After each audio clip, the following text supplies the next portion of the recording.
Hey, hope all is well. Happy Thanksgiving. I don't know when you're gonna get to see this, but gonna pop on the sound here. What the? Oh well. All right, so I'm trying to remember what we were working on. I think we were doing. Yeah, no, can't actually remember. We were doing some Metallica. I think we were doing. Oh no, I just spaced. I had it in my head a second ago, and I said play.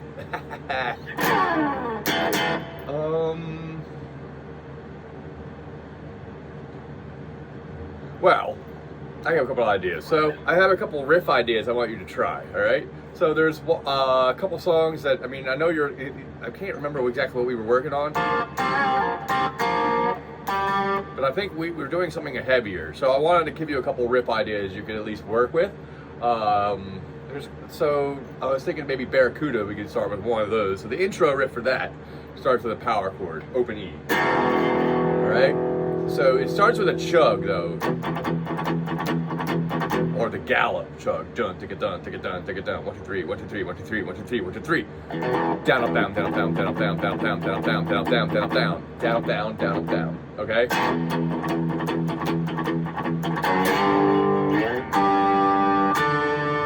Oops.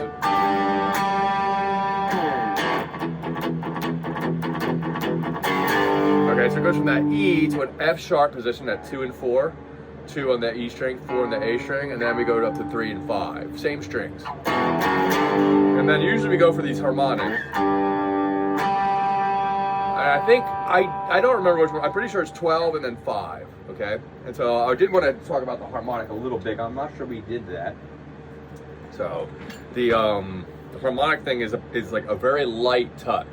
I know it's kind of maybe hard to see, but I'm like almost barely touching my guitar, all right? Okay, so the trick is that you want to be able to have that be pretty loud. Usually the bridge pickup, they're going to be louder than the neck pickup. Okay, and especially once the 12th fret's probably the easier spot. The harder one is there's a 7-1 and there's a 5.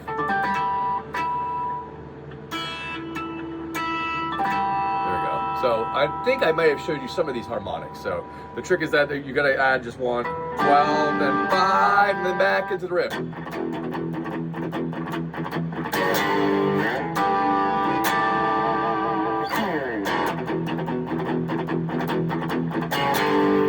Okay, usually there's like a little swirly, what they call the phaser effect. So then when you go,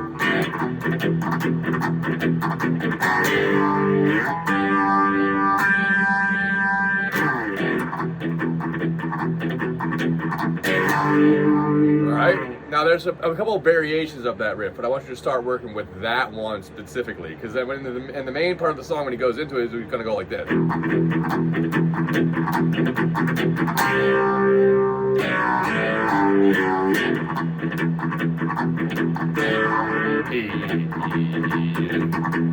Comes with a C, which is 3 and 5 on the A and D string, and then back to 2, 4, open A, G, F sharp. And that's the main riff, sorry. And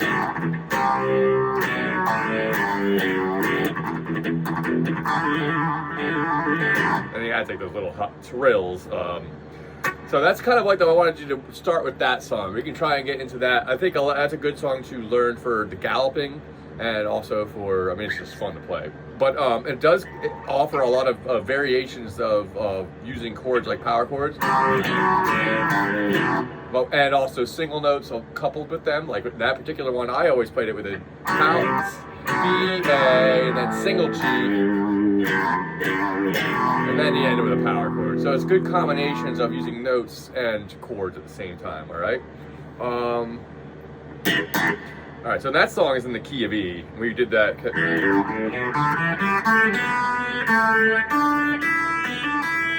off that phaser. That's annoying after a while.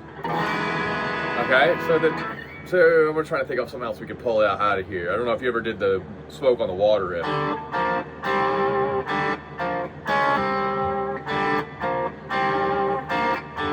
it's usually it's not one of those ones I teach, but there's a cooler way to play it than the normal way. Hold on a second.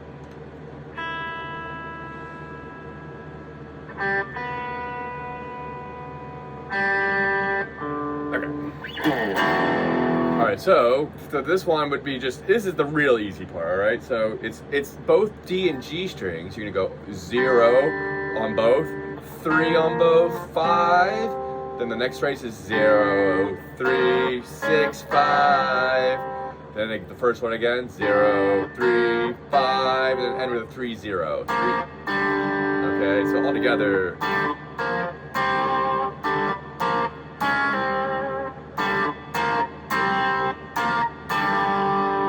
So, I mean, at some point, I mean, we could try and do this song too. These are some ideas. I want you to listen to these songs and maybe, if you don't know them already, to see if we want to try and get into these, all right? A couple different cool things about this. One reason I like this song, even though it's pretty simple and everyone usually learns this kind of like one of the first ones, there's a cool way to play it where you could add the bass line into the riff at the same time. So it sounds like you're doing both.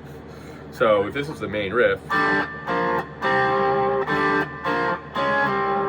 0, 3, 5, 3, 0, 0, 3, 5, 0, 3, 6, 5, 0, 3, 5, 3, 0. And then you bring in the low E string on.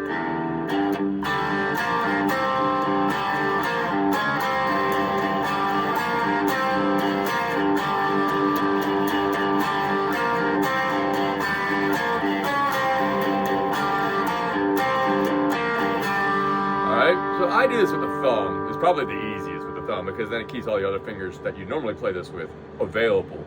Okay, so it starts with like this. I'm gonna. You might be able to do this pretty quickly. You're pretty good. So it starts with a chord, then roots, then chord, root, chord.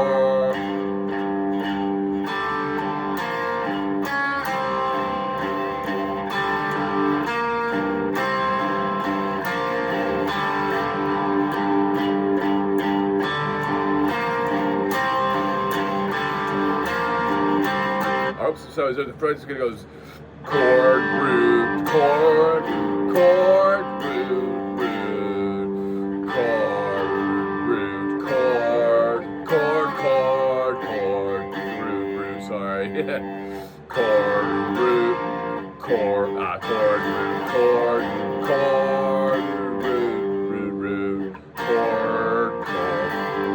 All right, so it's kind of like a da do da do da do do.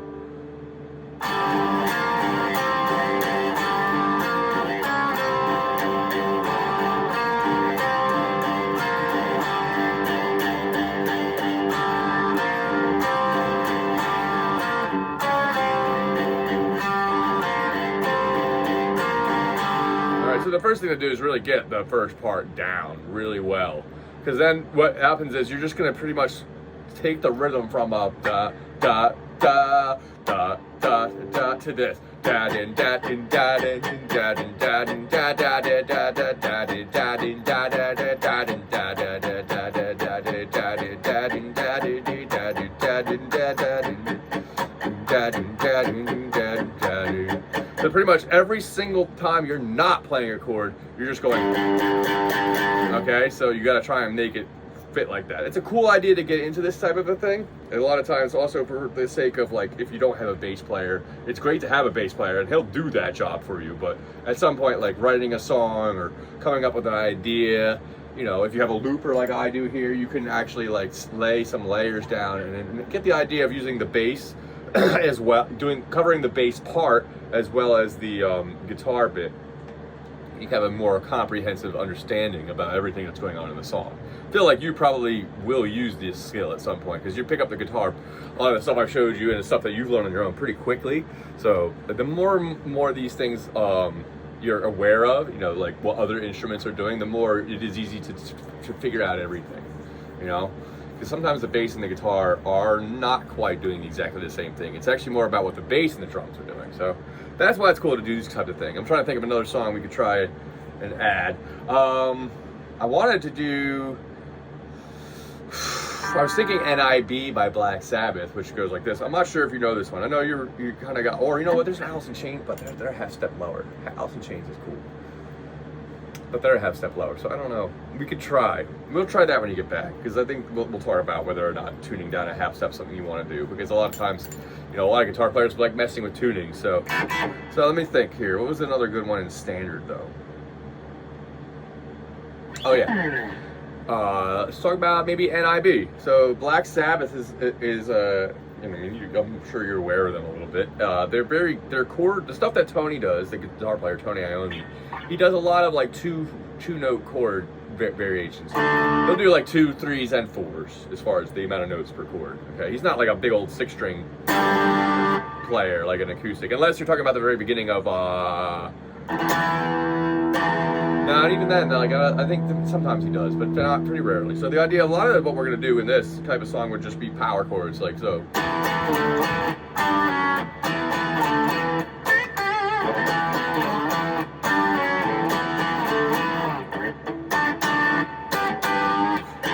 So this one would just start with the pointer finger on the A string on 7, and then you got your ring or pinky, however you like to hold your power chord. The 5th anyway, which is the other note, is a 1-5 for every power chord, a power 5th. So you're gonna have the 9th fret of the D string. So you're gonna go, so this shape's gonna go start here twice, then back 2 frets, then back up again. Okay? All right? You can hit the low E string with this as well. Although it starts to sound a little muddy, so you can kind of like experiment with either one of those as an idea. Then the next chord, so it's gonna go. All right, so that is gonna become a G to an F sharp power chord. G being the note here on the D string, and on also the F sharp, the fret behind it. So, and that's gonna be just a power chord shape based off that. So 4, 5, and 7, D and G string, then 4 and 6. So,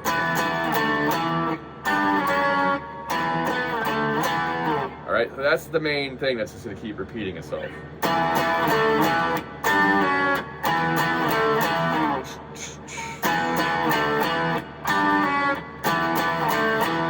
All right, that's what I focus on. You can go with the open E string with this, but I think it kind of makes it a little muddier and harder to hear. It makes it harder to hear that. So I don't personally like it, but some people do it like that, and it doesn't sound bad. It just, you know, depends what you like. So, and after that, he's gonna have there's a part when he sings, "Oh yeah," and that's kind of like a Jimi Hendrix thing.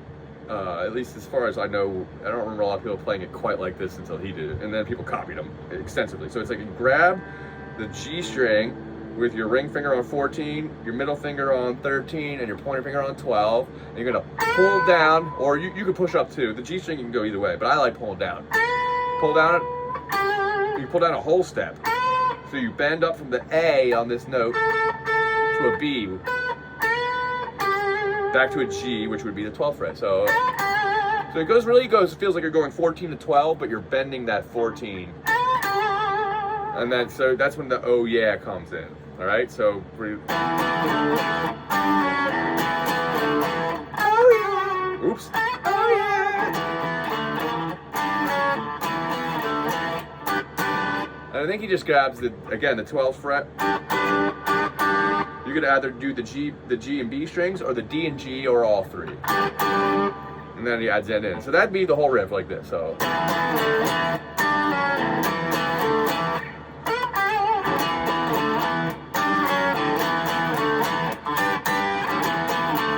Or that same thing. I just decided to do it here. You can do it with one finger at the 12th fret. At the 7th fret, it becomes a D-shaped chord. All right. So that's pretty much the side of that, and then it comes into the main riff. Goes down, down, down, E, D, on top, from 9 to 7, 9 to 5, 7, 3, 5 to 2, 4, all on the A and D string. That is all the way, all let it go. I'm going to feel. I'm going to feel. All right, so give those a shot. We'll pick one of those we can try, or we can do something else. I just wanted to give you something because I didn't have notes on your lessons yet, unfortunately. So next time I'll make sure. So give those a shot, all right? If not, I'll have a good Thanksgiving, and I'll see you in 2 weeks, all right? All right, bye-bye, bud.